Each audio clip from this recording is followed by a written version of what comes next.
Friends, ഇന്ന് നമ്മൾ discuss ചെയ്യാൻ പോകുന്നത് 2ാം ക്ലാസ്സിന്റെ ഇന്റഗ്രേഷന്റെ ഡേ 2ലെ ഫസ്റ്റ് ടെർമിനൽ എക്സാമിനേഷൻ ക്വസ്റ്റ്യൻ പേപ്പറാണ്. മുകളിൽ നൽകിയിരിക്കുന്ന സ്ഥലത്ത് കൂട്ടുകാരുടെ പേരും സ്കൂളിന്റെ പേരും എഴുതാൻ മറക്കില്ലല്ലോ.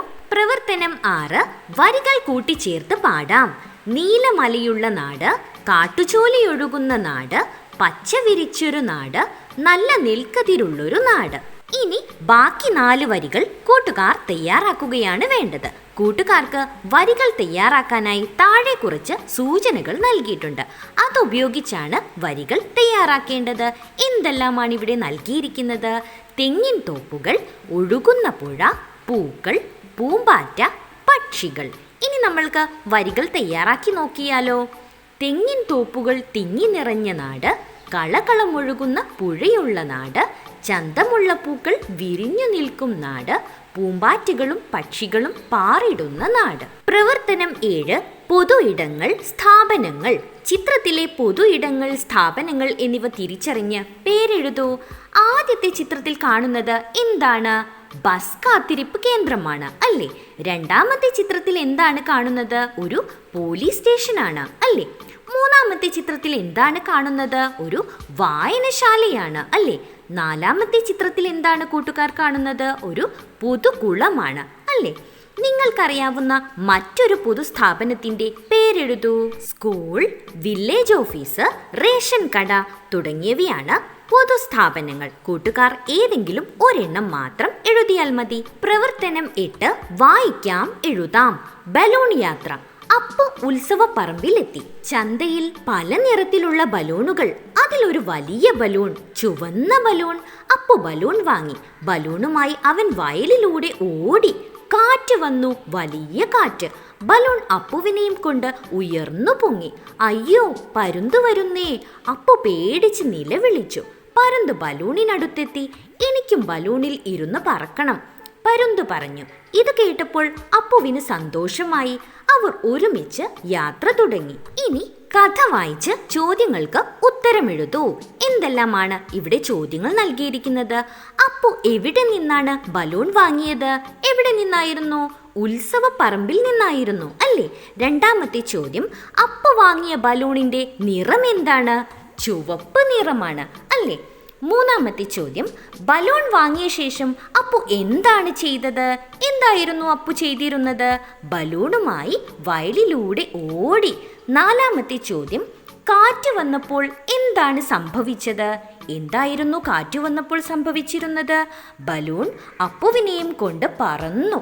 അഞ്ചാമത്തെ ചോദ്യം, പരുന്ത് എന്താണ് പറഞ്ഞത്? എന്താണ്? എനിക്കും ബലൂണിലിരുന്ന് പറക്കണം. ആക്ടിവിറ്റി 9.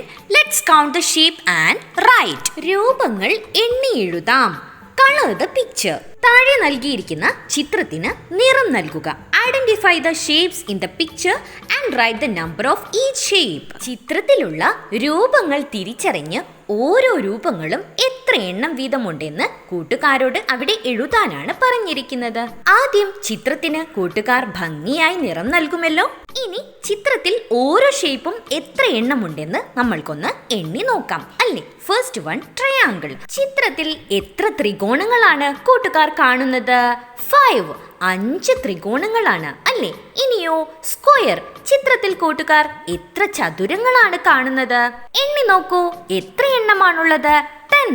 10 ചതുരങ്ങളാണ് ഈ ചിത്രത്തിൽ നമ്മൾ കാണുന്നത് അല്ലേ? ഇനിയോ സർക്കിൾ. എത്ര വൃത്തങ്ങളാണ് കൂട്ടുകാർ ചിത്രത്തിൽ കാണുന്നത്? 5. 5 വൃത്തങ്ങളാണ് ചിത്രത്തിലുള്ളത്. ഇനി കംപ്ലീറ്റ് ദ പാറ്റേൺസ്. താഴെ നൽകിയിരിക്കുന്ന പാറ്റേണുകൾ പൂർത്തിയാക്കാനാണ് കൂട്ടുകാരോട് പറഞ്ഞിരിക്കുന്നത്. ഫസ്റ്റ് പാറ്റേൺ എങ്ങനെയാണ് നൽകിയിരിക്കുന്നത്? Circle, square, triangle. പിന്നെയോ സർക്കിൾ, സ്ക്വയർ, ട്രയാങ്കിൾ. അങ്ങനെയാണെങ്കിൽ ഈ പാറ്റേണിൽ അടുത്ത 2 എണ്ണം എങ്ങനെയാണ് വരേണ്ടത്? Circle, square, triangle. പിന്നെയോ സർക്കിൾ, സ്ക്വയർ, ട്രയാങ്കിൾ. ഇനി അടുത്ത പാറ്റേൺ എന്താണ് നൽകിയിരിക്കുന്നത്? Triangle, circle, square. പിന്നെ ഏതാണ് വന്നിരിക്കുന്നത്? Circle, square, triangle. ഈ പാറ്റേണിന്റെ പ്രത്യേകത എന്താണ്? ആദ്യത്തെ ഷേപ്പിനെ നമ്മൾ അവസാനമായി വരയ്ക്കണം, രണ്ടാമത്തെ ഷേപ്പിനെ നമ്മൾ ആദ്യമായി വരയ്ക്കണം, മൂന്നാമത്തെ ഷേപ്പിനെ നമ്മൾ രണ്ടാമതായും വരയ്ക്കണം. അങ്ങനെ അങ്ങനെയാണെങ്കിൽ ഈ പാറ്റേണിലെ അടുത്ത രണ്ടെണ്ണം എങ്ങനെയാണ് വരേണ്ടത്? Square, triangle, circle. പിന്നെയോ ട്രയാങ്കിൾ, സർക്കിൾ, സ്ക്വയർ. പ്രവർത്തനം 10. തൊഴിലുകൾ.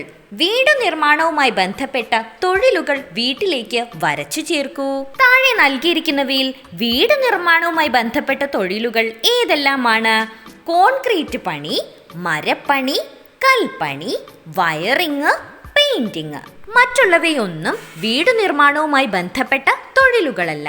All the best for your exam. Thanks for watching. If you like this video, please do subscribe and share.